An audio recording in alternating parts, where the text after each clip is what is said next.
Foundation was founded and registered in 1996. It's based in Bartica Region 7. They've been working with persons infected and affected by HIV, but by all means of education, outreach, home-based care, ECT, and other different services. Lifeline Counseling is an NGO which caters to care and support for people living with or affected by HIV, similar to the foundation through education, economic strengthening, capacity building. We have worked with MSMs in the past, but through another project, not USAID. We've tried to resuscitate that, but given our strong foundation in care and support and the dwindling USAID funds, our efforts to work in that area were shut down. But we still try through our MOU with SASA to cater to the needs of MSM. And so we have to get referrals and so on from SASA, provide counseling and care for MSMs. We have MSMs enrolled in our program who are PLHIV, so that's basically a bit about it. I'm from the G Plus organization, the network of diabetes. You start from that? G Plus, the network of diabetes living and affected by HIV/AIDS. G Plus is an organization that was formed in 1996 by Andres O'Brien, Muslim Collins, and White Albert. Later got registered in 1997. So it's an offspring out of the Caribbean Regional Network of people living with HIV/AIDS. So we are the national army Guyana. From the inception of the USA funding, GPLUS was one of the organizations which would have received USA funding in the areas of care and support, as well as prevention. Went to Burroughs United Brigadier. We were 5 years old.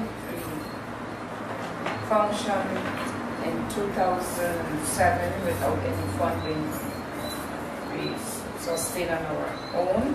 We were funded by USAID. We registered in 2008. In 2009, we were funded by USAID for HIV/AIDS prevention with MSM, work with the MARCS program, MSM and FSWs. But for us, we do on the side literacy classes because in 2006 we take 416 children off the street of New Amsterdam, give them free happening program, and that was done through our fundraising, literacy classes, and we would help by their school rules and stuff like that. This house was launched in 2008. We are a drug rehabilitation and reintegration program, dealing primarily heavily on reintegration. Our target groups are drug addicts, deportees, abused persons, and our special interests are drug prevention within school and out school youth. 10 years now, but not until this year was registered. It's an organization that seeks to work with primarily the MSM community and more so youths who have been, because of either their HIV status or because of their sexuality, have been displaced from society. Because we find most of them are put out by family. We have some as young as 13 who are then displaced, and the need for a safe space which is created at our office in Leopold Street.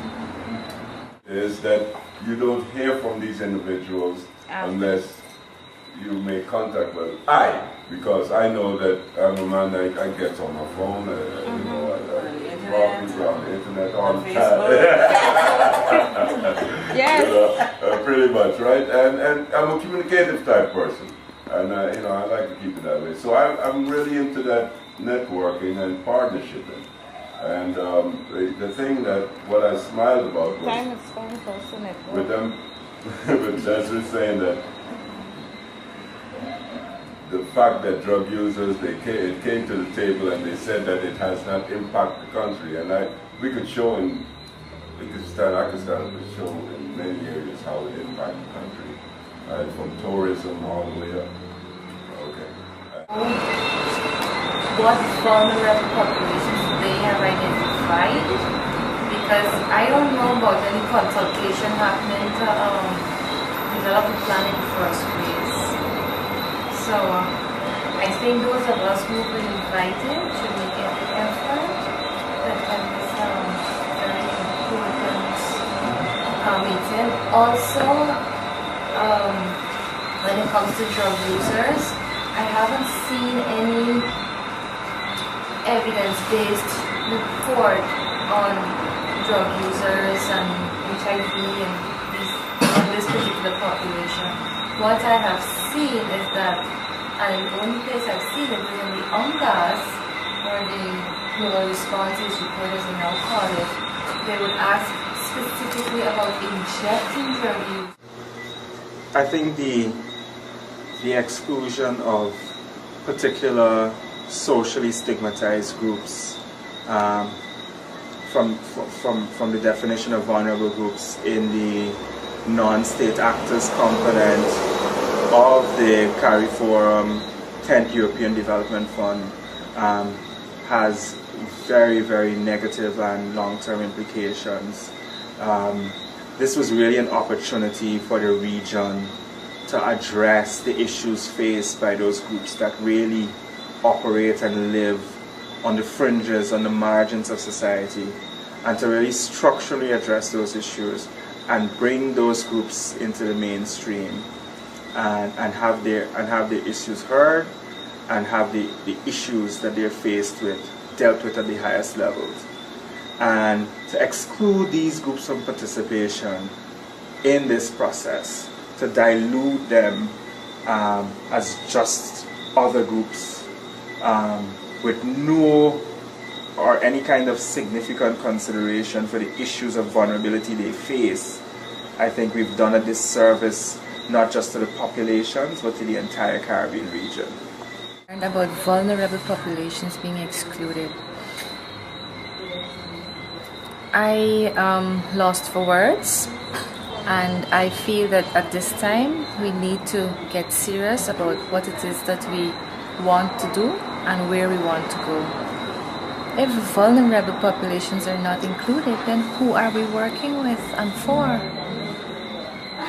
CARIFORUM, for CARIFORUM, I just want them to know that excluding the vulnerable group would be putting people more at risk, and they need to really look at who is really the vulnerable population, because when they start talking about vulnerable people and most at risk people, they started talking about sex workers, MSM, transgender, drug users, and they need to include these people. These people are very, very vulnerable to the law, vulnerable to the HIV, vulnerable to being harassed by society and everything. This is the vulnerable population who feel the harsh end of the stick, and we are prepared to let our voices get out there, because we will not be pushed aside. We as the vulnerable population is willing to stand up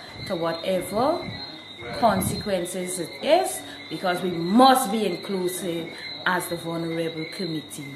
Together, and one of the important things that came out of our meeting was that we need to come together to speak with one voice. Because we always say there is power and strength in numbers.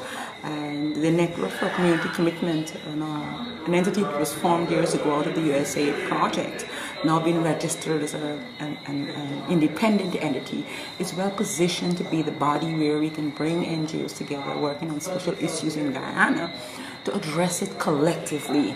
I think we agreed to that at our meeting on Wednesday, and I think that's the way forward. Today again at the second meeting, the same sentiments were felt.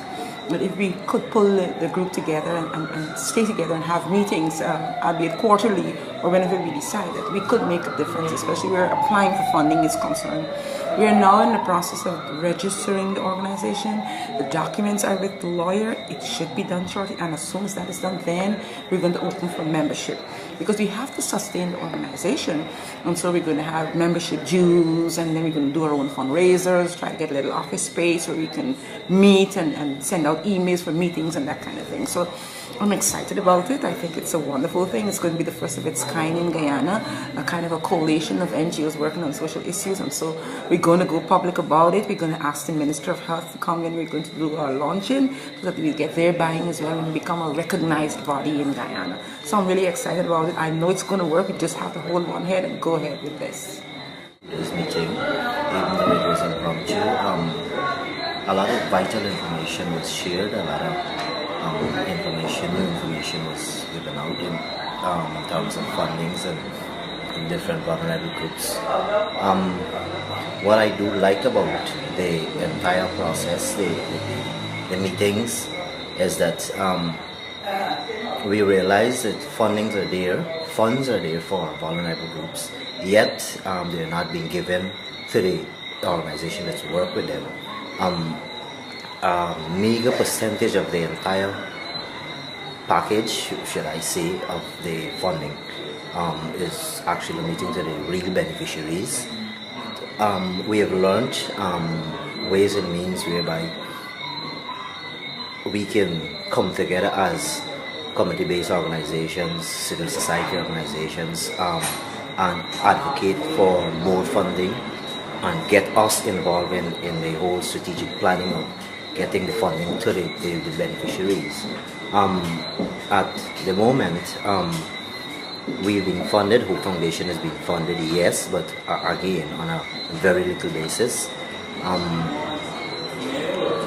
A Hope Foundation is, what should I say, it's not a targeted population, an NGO, it's more of a general population.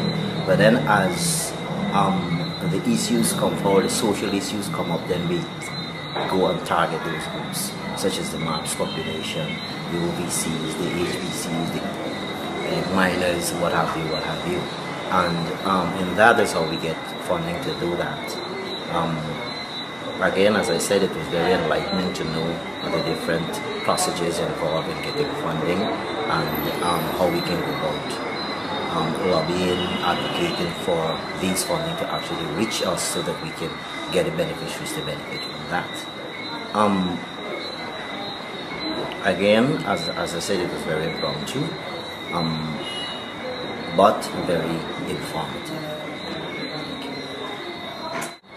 There are meetings on Wednesday and Thursday, and today rather, it's a more of an eye-opener as it relates to how civil society needs to get organized and collectively have one voice and ensure that representation at all levels representing vulnerable population remains on the table. So it's more of a coordinating effort in coming together. As it relates for G+, we are the network of Guyanese living with and affected by HIV/AIDS. It is and today the only organization in Guyana formed by people living with HIV and AIDS to provide support to persons living with HIV and AIDS. We have been, and at inception was funded, but currently from 2008 to present, there is no funding for us. There is a need for more support in our work. So we will invite and accept any form of support being given in terms of capacity building, assisting with our functions, because the thing is, funders see, or governments rather see, civil society organization in terms of not having enough capacity. But we are saying that they should chip in and help us to build that capacity rather than saying we don't have the capacity. Yeah. Today's activity was a very heartening one, encouraging. because first of all, we were able to come together as a group of NGOs, and I don't think that we come together as often as we should. The fact that we have decided at the end of the activity that we will be sharing more information, especially where the donor community and so is concerned. In terms of the Global Fund and the CBC's intervention into Guyana, that's a welcome one, because the vulnerable groups, as one person said, the vulnerable groups need to be focused a little bit more, particularly the commercial sex workers and the LGBT community and the MSM. So I would like to encourage the CBC to continue with the impetus that they have started, and we do hope that Guyana will benefit from phase 2 of the Global Fund project. Provides a forum for learning and for, as I said, Wednesday empowerment. Wednesday's session was re-empowerment based in terms of the role of the CCM, because we recently learned, as the student have highlighted, that in civil society only accessed funds from the Global Fund last year. We didn't know that we could have accessed funds for all this time that the Global Fund has been around. Meetings like this, service empowerment for me, builds on knowledge. And for today's session, well, the opportunity for partnerships with civil society, because even though it's there, there's not a strong partnership as should be, so that we can advocate for issues affecting us, such as the issue with the vulnerable populations.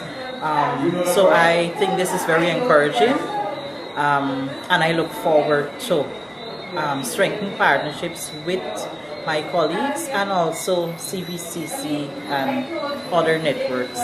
Okay, I'm a proud gay and HIV positive person for the past 13 years, and definitely I will say without any hesitation that a lot is not really being done, for the MAPS population, the men who have sex with men and who are also PLs.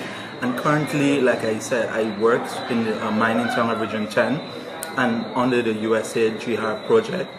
This is our second year of being financed, and in our first year our target was supposed to be 50 and we surpassed it by 25, so our reach were 75.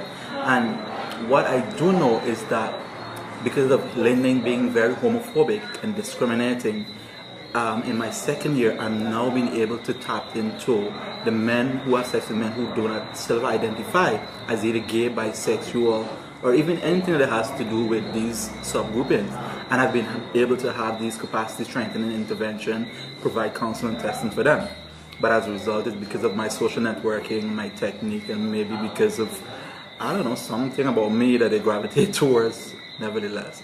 But it is a pleasure. But I believe that there's more that needs to be done, because even some of the persons are gravitating towards sex work. And as we know, being an MSM is already high risk, and then adding additive high risk behaviors compounds the whole situation of intervention and efforts in combating, behavior change. Well, I feel the CVC meeting was very much needed at this point in time. Number one, because specifically there's a lot going on in the government bodies that we, the local groups who are dealing with these issues, are not being notified. There's documents that's going out saying that we agree to this specific area, that the government can fund it and take care of it, like specifically speaking, like in the case of deportees and reintegration of prisoners. The government claimed that they can do this on a national level, and yet they collect the funds and it's not being done. I am the founder of Transitional House Guyana, the only drug rehabilitation and reintegration program of its kind in Berbice. Actually, it's in the whole of Guyana. And we are faced with the bulk of the work because there's no other agency that does what we do. And yet the government is collecting money on this specific cause and dealing with discrimination and so forth, and yet it's not being administered to the beneficiaries.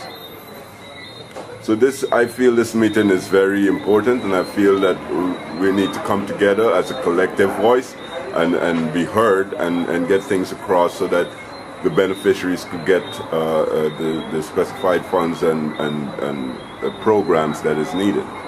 I think the vulnerable population is an important part should be an important part of the work that we're doing. Them being excluded from the CARIFORUM it's detrimental.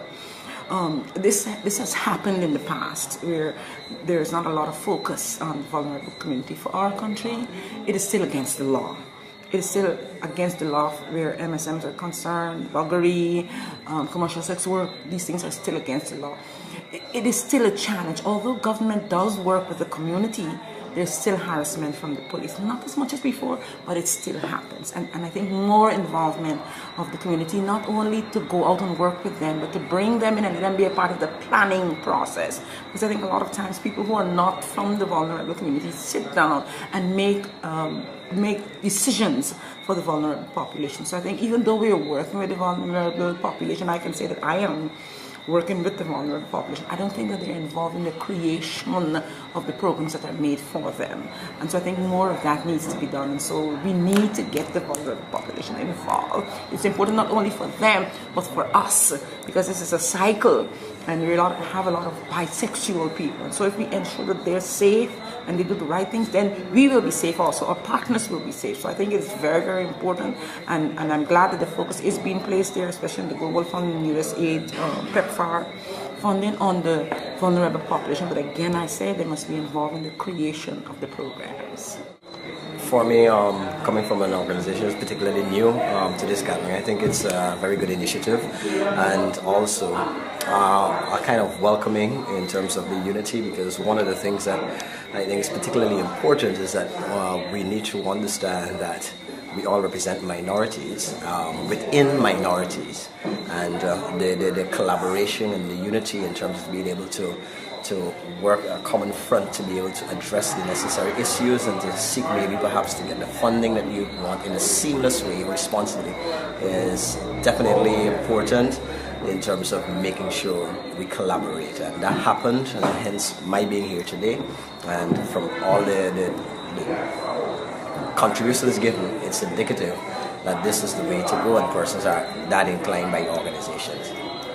Really good, because real grassroots people who are out there working with the MAPS program and the vulnerable kids, we feel really good about this meeting. I'm happy that you're here in Guyana, Mr. Ian McKnight, because we can see your passion for what you're doing, and we're happy that you can also see our passion for what we are doing and can able to take back to your organization so many vital information.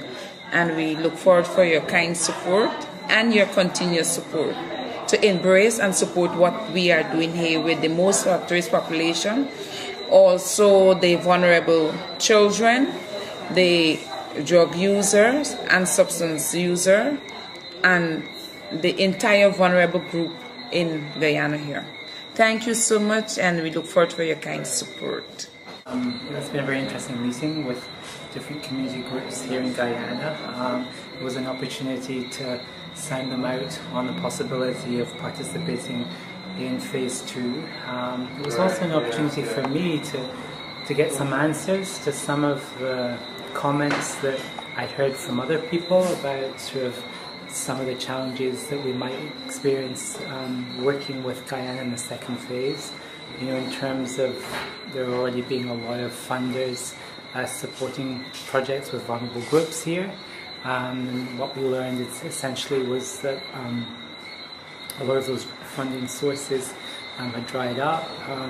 Also, some of the important grassroots organizations weren't accessing those funds, and so there was definitely a need to access funding to do work. Another thing that impressed me, I think, a lot about some of the groups present was the extent to which they relied on funding, self-fundraising efforts and supporting the work through that rather than typically through donor-funded work. And I think that's very encouraging it's something that we can also maybe learn from in the rest of the Caribbean. And one of the things that we had planned for the second phase was to support initiatives that looked for a degree of self-financing, of income generating through social enterprises and other activities of that nature. So for me, it's been a really great opportunity to meet again with certain groups that I know, and to encounter new groups that, well, not necessarily new groups, but groups that I wasn't aware existed. And yeah, I think there seems to be quite a bit of enthusiasm. I explained essentially the process to them in terms of shortlisting, or the next step after the shortlisting of the 4 countries, and so I think we will get a good response in terms of the self-assessments that follow, and the support with getting approval from the CCM. I think our conversations over the last couple of days have been groundbreaking in many ways. For the first time in Guyana, we have civil society coming together to advocate for changes around how a funding mechanism is administered in the country. So I think that's very important, that the key stakeholders are seeing their role and advocating for their stake in the process. It's important that we found a mechanism to move forward with the collaborations and the partnerships in the form of the Network for Community Commitments, and with very clear next steps about how organizations join that network and how we will move the agenda forward in that regard. Also very clear that we made a strong case for representation from civil society on the country coordinating mechanism of the Global Fund should be reflective of our views, of our voices, and the diversity within the civil society community. And especially hold very significantly the views of the populations that are most affected by HIV, and hold their views as central to the response. And I think decision-making bodies like the Global Fund, CCM, need to take that clearly into consideration, and that's something we need to structurally address in the Guyana context. And we're a lot clearer in our minds, and people are a lot more on the same page in terms of how we move forward and advocate for that.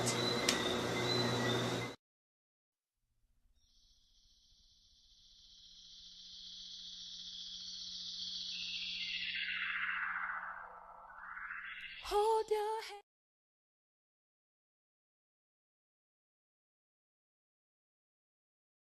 Formed in 1996 by Andres O'Brien, Jocelyn Collins, and Lloyd Talbot.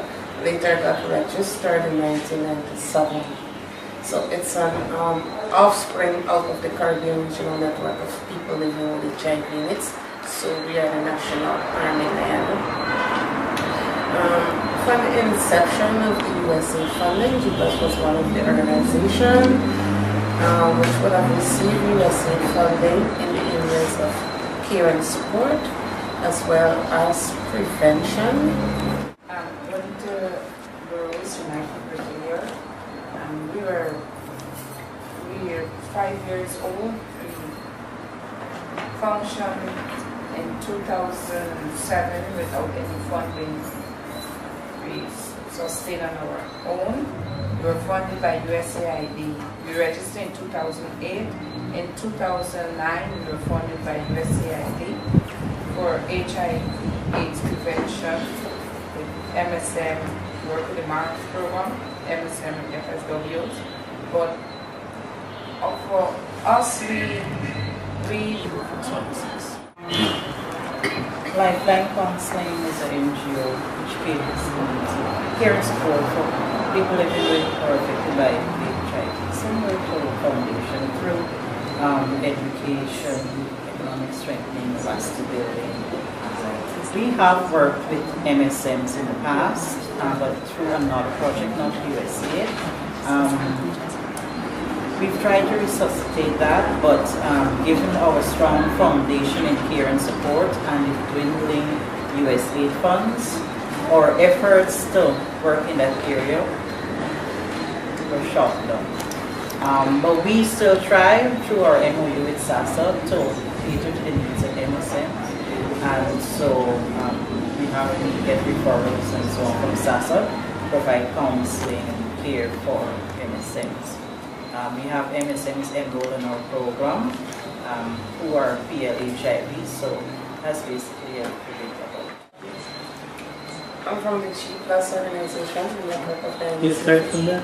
G Plus, the network of diabetes developed and affected by HIV/AIDS. G Plus is an organization that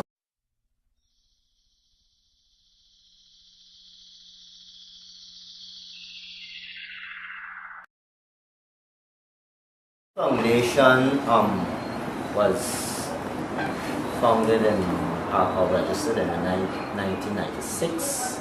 It's based in Bartica Region 7. They've been working with persons infected and affected by HIV, but by all means of education, outreach, home-based care, ACT,